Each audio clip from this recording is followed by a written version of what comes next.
வணக்கம். சுரேஷ் நாயுடு பேசுகிறேன். நேற்று மிலாடி நபி இதனால் பார்த்திங்கன்னா டாஸ்மார்க்கெல்லாம் மூடி இருந்தது. ரொம்ப சந்தோஷமாக இருக்குது.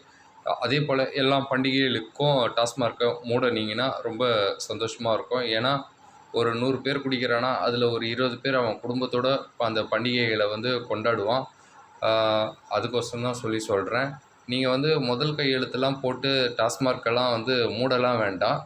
நீங்கள் இது போல் எல்லா பண்டிகைகளுக்கும் லீவ் விட்டால் போதும். அதுக்கப்புறம் டாஸ்மார்க் நேரத்தை குறைச்சா நல்லாயிருக்கும். காலையில் ஒரு 12 மணிக்கு, மத்தியானம் 12 மணிக்கு ஆரம்பிக்கிறீங்களா, நைட்டு ஒரு 8 மணிக்கெலாம் க்ளோஸ் பண்ணிவிடுங்க.